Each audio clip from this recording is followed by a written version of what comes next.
Welcome to Fight Ready TV. Hit that like, smash that subscribe if you ain't already subscribed to the channel, and it's really much appreciated. Now wipe your feet in my dough. Come right on in.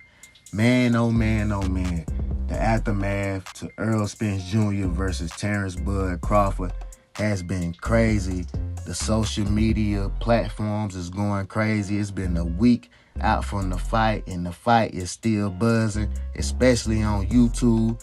We got all type of conspiracies and, excuses coming from the Errol Spence Jr. fan base. And I'm a fan of Errol Spence Jr., but I have no excuses for him in this fight.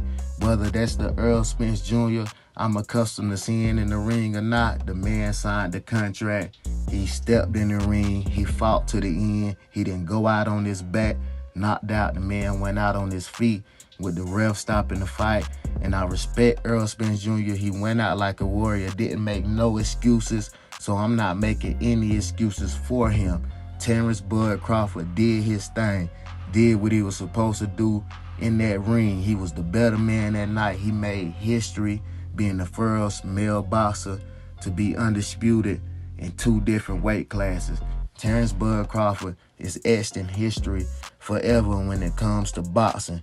Whether you like what he's done outside the ring, which I don't like him outside the ring, but when it comes to inside that square circle, Terence Crawford is a beast, and he put the beats on Errol Spence Jr. And I hated seeing my boy EJ on the canvas like y'all see right here in this photo, man. It hurt me to my heart. But hey, man, I don't got no excuses for why this happened. Terence Crawford was the better man that night. Now Errol Spence Jr. got a rematch clause, and he's moving up to 154, where he's already moved up to 154. And we're going to see a rematch. Whether people want to see the rematch or not, it's in the contract, and it's coming, man. And Errol Spence Jr. just got to get it back in blood, and I'm rocking with him in the rematch, because that's what real fans do. They stick by their fighters, win, lose, or draw. And I don't like what's going on social media, disrespecting Errol Spence Jr., with the memes and calling him a bum, saying he's a trash fighter.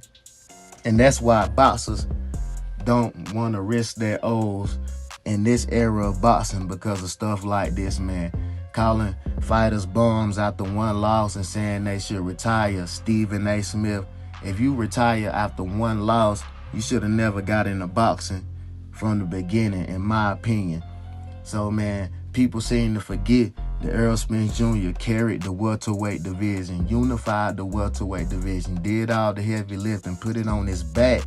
And, people seem to forget that and disrespect this man like he's just a bum. One loss don't make you a bum. It don't make you or break you.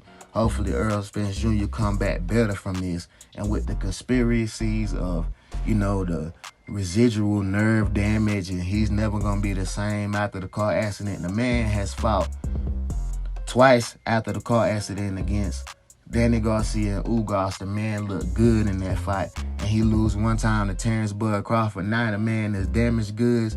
Cut it out, man. Errol Spence Jr. is still Errol Spence Jr. Whatever happened on July 29th, whatever it was that caused him to be compromised, it is what it is.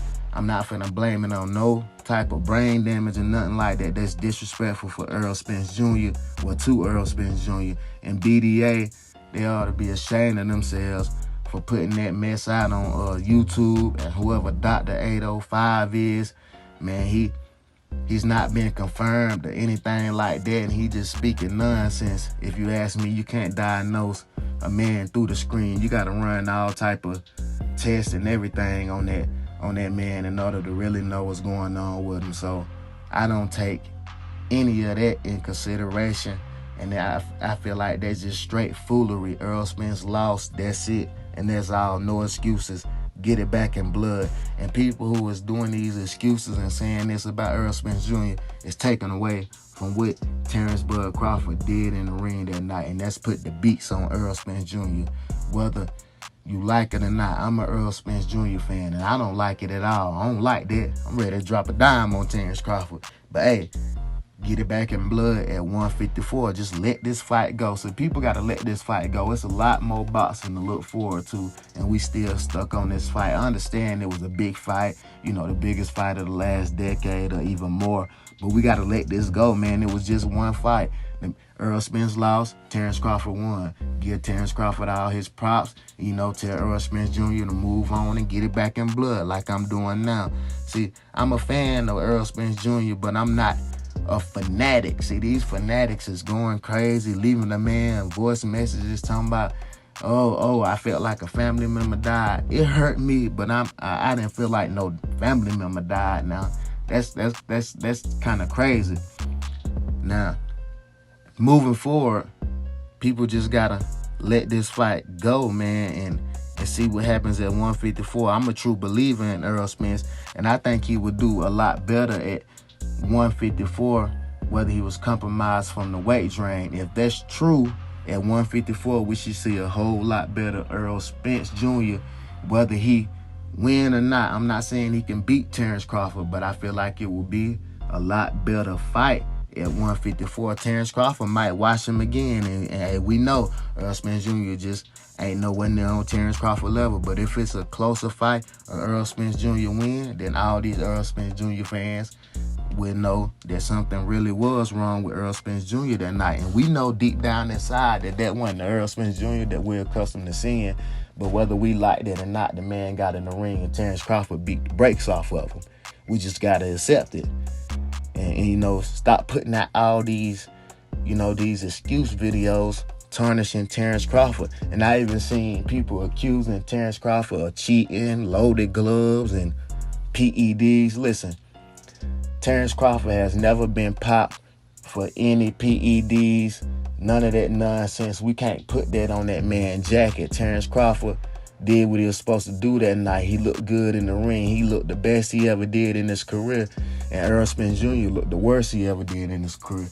And maybe that's why all these assumptions is coming on that Errol Spence Jr. something was wrong with him and Terence Bud Crawford was on PEDs.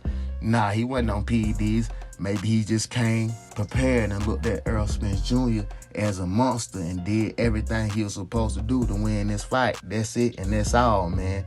So just move on from this fight, and we got a lot more boxing to look forward to. Devin Haney, Regis Prograis, Jamel Charlo, and Canelo, man. So it's Fight Ready TV, and I'm out.